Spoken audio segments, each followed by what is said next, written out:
अस्सलाम वालेकुम dear students, welcome back to BSNFT। Students, बात करते हैं डायूरेटिक्स की। जहाँ जहाँ आपको डायूरेटिक्स का वर्ड नज़र आएगा, इसका मतलब होता है ऐसी मेडिकेशंस जो कि यूरिन की प्रोडक्शन को इंक्रीज़ करती हैं। अब सबसे पहले नेफ्रॉन का जो है वो एनाटॉमी समझिएगा। ये एक नेफ्रॉन नज़र आ रहा है आपको। इसका जो एफेरेंट आर्ट्रियोल है, यहाँ से ब्लड आता है, ग्लोमेरुलस के अंदर फिल्टर आउट होता है और इफेरेंट आर्ट्रियोल से क्लियर ब्लड बाहर निकल जाता है। अच्छा, यहाँ पर एक प्रिंसिपल आपको समझाना चाहूँगा कि याद रखिएगा, जहाँ जहाँ भी इलेक्ट्रोलाइट्स मूव करते हैं, पानी वहाँ वहाँ मूव करता है। ठीक है, बॉडी का जितना पानी होता है, जहाँ जहाँ इलेक्ट्रोलाइट्स जाएंगे, पानी भी साथ साथ वहीं जाएगा। अब चाहे वो सोडियम हो, चाहे पोटेशियम हो, चाहे कैल्शियम हो, चाहे मैग्नीटोल हो, चाहे बाइकार्बोनेट हो। अच्छा, जो 1-2 पॉइंट नज़र आ रहा है, ये प्रॉक्सिमल कन्वोल्यूटेड ट्यूब्यूल के नाम से होता है। डिसेंडिंग लूप ऑफ हेनली है, असेंडिंग लूप ऑफ हेनली है, फिर डिस्टल कन्वोल्यूटेड ट्यूब्यूल है और उसके बाद कलेक्टिंग डक्ट आता है। अब हमारे पास जो डायूरेटिक्स के टाइप्स हैं वो 5 टाइप्स हैं। पहली टाइप को कहते हैं ऑस्मोटिक डायूरेटिक। ऑस्मोटिक डायूरेटिक के अंदर याद रखिएगा, एक कंपाउंड होता है ब्लड के अंदर, मैग्नीटोल। वो यूजुअली क्या होता है, जब मैग्नीटोल पास होता है नेफ्रॉन से, तो ये नेफ्रॉन से पास होते हुए दोबारा से ब्लड के अंदर शामिल हो जाता है। ठीक है, तो ब्लड के अंदर जब शामिल होता है तो पानी भी ब्लड के अंदर दोबारा आ जाता है, जिससे वाटर बैलेंस मेंटेन रहता है। अब जब किसी का ब्लड प्रेशर बढ़ा हुआ होता है, ब्लड प्रेशर के बड़े होने की वजह ये होती है कि जो ब्लड होता है साथ साथ उसके पानी भी इंक्रीज़ कर जाता है। वाटर लेवल ब्लड के अंदर इंक्रीज़ कर जाता है, तो ब्लड का जो वॉल्यूम होता है, ब्लड का जो लीटर्स होते हैं वो बढ़ जाते हैं। 6 लीटर है तो वो 7 लीटर हो जाता है।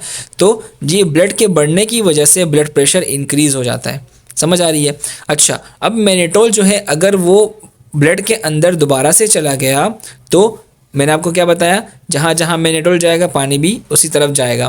तो इसलिए हमने मैग्नीटोल को रोकना है। हमने ऑस्मोटिक डायूरेटिक्स देनी है जो कि 0.1 के ऊपर मैग्नीटोल को स्टॉप करेगा। ठीक है, तो बॉडी के अंदर जितना भी पानी है, हाइपरटेंशन की वजह से जितना भी पानी बॉडी के अंदर जमा हुआ है, वो पानी मैग्नीटोल को फॉलो करते हुए इस पूरे ट्यूब के अंदर आकर यूरिन के अंदर पास आउट हो जाएगा।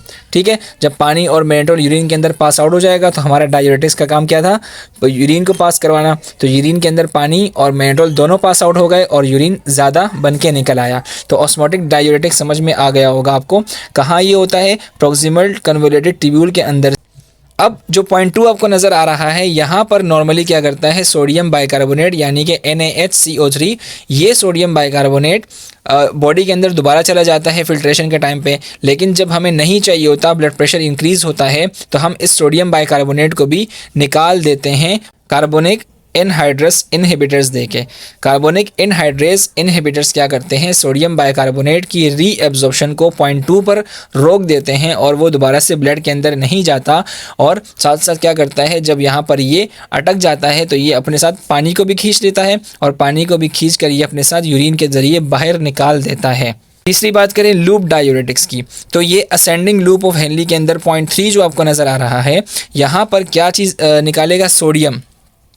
सोडियम को जो है दोबारा से बॉडी के अंदर जाने नहीं देगा, बल्कि अपने साथ ही यूरिन के ज़रिए बाहर निकाल देगा, यानी कि सोडियम की रीएब्जॉर्प्शन को रोकेगा लूप डायूरेटिक्स। जब सोडियम जहाँ पर होगा, पानी भी उसी तरफ आएगा, और जब पानी सोडियम के पास आएगा यानी इसके अंदर आएगा, तो ये यूरिन के ज़रिए उसको बाहर निकाल देगा। तो इससे ब्लड प्रेशर डिक्रीज़ हो जाएगा। इसी तरह 0.4 पर थायराइड डायूरेटिक्स क्या करते हैं, सोडियम और क्लोरीन दोनों की रीएब्जॉर्प्शन को रोकेगा। तो जहाँ सोडियम और क्लोरीन मौजूद होगा, पानी भी उसी तरफ आएगा, और पानी उसी तरफ आने की वजह से ये यूरिन के अंदर पास आउट हो जाएंगे। ये इलेक्ट्रोलाइट्स भी और साथ साथ वाटर भी यूरिन के ज़रिए पास आउट हो जाएगा और यूरिन की प्रोडक्शन इंक्रीज़ हो जाएगी। और हाइपरटेंशन या जितने भी वाटर जमा हुआ है बॉडी के अंदर, चाहे वो आइस के अंदर हो, चाहे वो पेट के अंदर हो, चाहे लिवर के अंदर हो, चाहे स्टमक के अंदर हो, जहाँ भी पानी होगा वो इस तरफ मूव करने लग जाएगा जहाँ पर क्लोरीन और सोडियम होंगे, और यहाँ पर आकर वो यूरिन के ज़रिए पास आउट हो जाएगा। तो यूरिन की प्रोडक्शन भी इंक्रीज़ हो गई।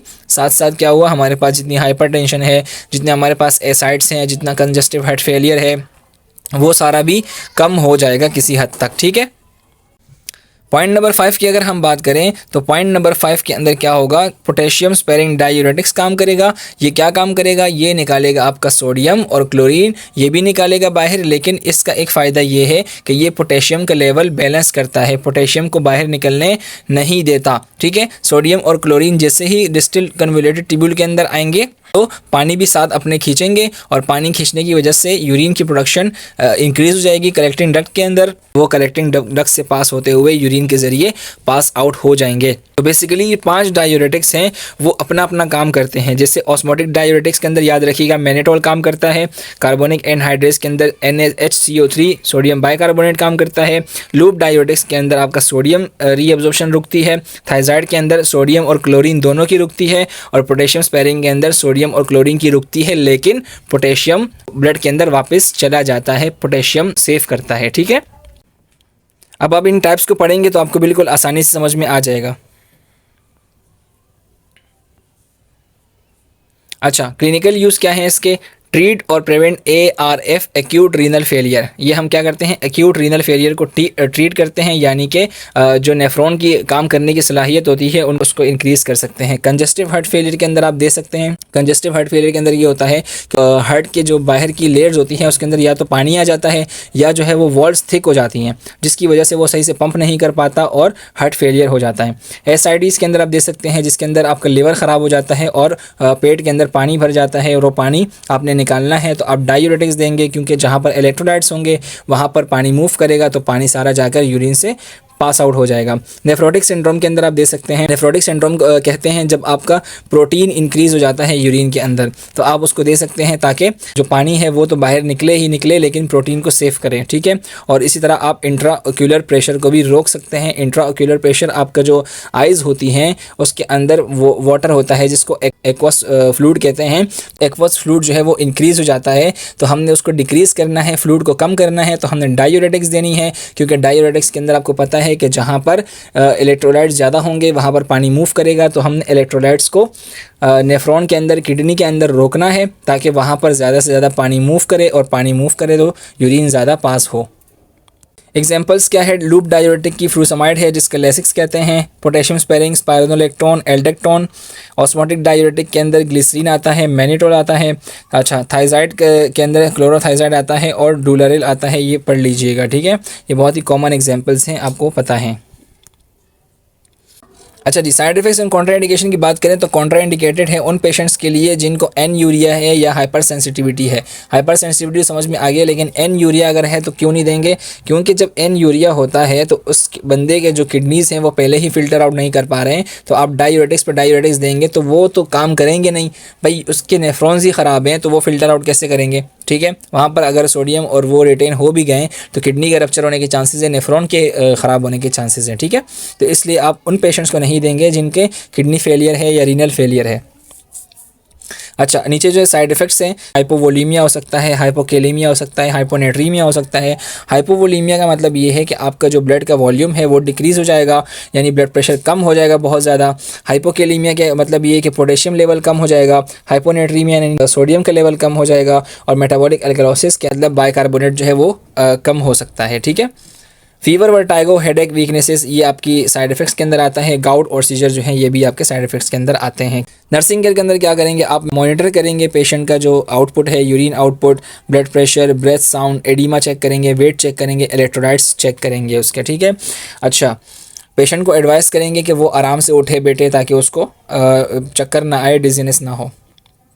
अगर आपने पेशेंट को बताना है कि अगर आपके कानों में कुछ बजने की आवाज़ें आ रही हैं या पेन हो रहा है एब्डोमेन के अंदर या फीवर आपको फील हो रहा है, तो आपने फ़ौरन बताना है हमें, क्योंकि ये हो सकता है लेसिक्स की टॉक्सिसिटी की वजह से हो।